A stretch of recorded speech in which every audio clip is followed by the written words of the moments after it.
10-40 കൊല്ലം മുമ്പ് നടന്ന ഒരു സംഭവം പറയാം. കുടുംബം നിറയെ പെൺകുട്ടികളുള്ള ഒരു വീട്. അവിടുത്തെ കാര്യശേഷിയുള്ള ഒരു ചേച്ചി ഇളയ അനിയത്തിമാരെ സ്കൂളിൽ പറഞ്ഞു വിടാനുള്ള തത്രപ്പാടിലാണ്. എല്ലാവർക്കും ചോറെടുത്ത് നിരത്തി വെച്ചിട്ടുണ്ട്. ഓരോരുത്തർക്കുമുള്ള പാത്രങ്ങൾ എടുത്തു കൊടുത്തു. ഏറ്റവും ഇളയ അനിയത്തിയുടെ ഊഴമായി. അവൾക്ക് 2 തൂക്കുപാത്രങ്ങളിലായി ചോറെടുത്തു വച്ചിരിക്കുന്നു. വലിയ പാത്രത്തിലെ ചോറ് ഉയർത്തി കാട്ടിക്കൊണ്ട് ചേച്ചി പറഞ്ഞു, "ഇത് നിന്റെ കൊച്ചമ്മണിക്ക് കൊണ്ടു കൊടുത്തേരെ." അനിയത്തി ഒന്നും മനസ്സിലാവാതെ വാ പൊളിച്ച് നിൽപ്പാണ്. ആ ചേച്ചി മറ്റു പണികളിലേക്ക് തിരിഞ്ഞു.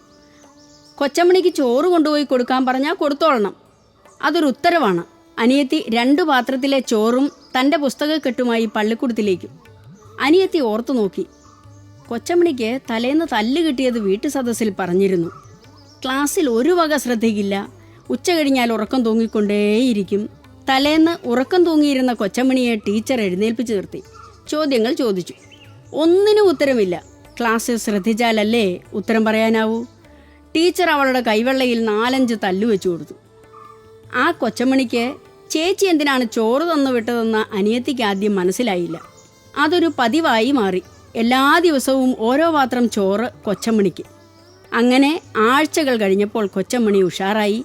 ക്ലാസ്സിലിരുന്ന് ഉറങ്ങാതായി. ക്ലാസ്സിൽ ശ്രദ്ധിച്ചു തുടങ്ങി. ക്ലാസ്സിലെ മിടുമിടുക്കി കുട്ടിയായി. അനിയത്തിക്ക് കാര്യങ്ങൾ ബോധ്യപ്പെട്ടു. കൊച്ചമ്മണി പട്ടിണിക്കാണ് ക്ലാസ്സിൽ ഇരുന്നിരുന്നത്.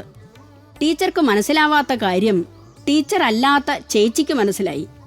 കണ്ടിട്ട് മനസ്സിലാകാത്ത ടീച്ചറേക്കാൾ ഭേദം കേട്ടു മനസ്സിലാക്കിയ ചേച്ചിയാണെന്ന് ആ അനിയത്തി തിരിച്ചറിഞ്ഞു. അനിയത്തി വളർന്നു വലുതായി. അറിയപ്പെടുന്നൊരു സാമൂഹ്യ പ്രവർത്തകയും ഉദ്യോഗസ്ഥയുമായി.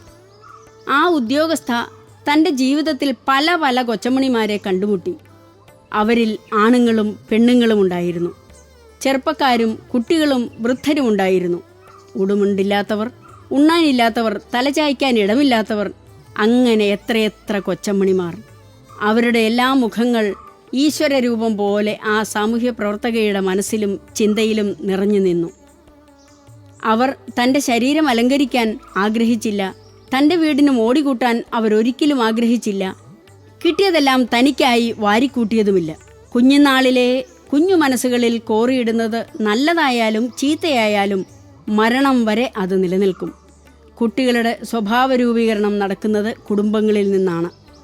കുരുന്നു മനസ്സുകളിൽ നന്മയുടെ സുഗന്ധം നിറയ്ക്കാനായി കുടുംബങ്ങളുടെ ആത്മാവിൽ സുഗന്ധം നിറയ്ക്കുക. നമ്മുടെ വരും തലമുറകളെല്ലാം നന്മയുള്ളവരാകാൻ നമുക്ക് ചെയ്യാനുള്ളത് അതുമാത്രമാണ്.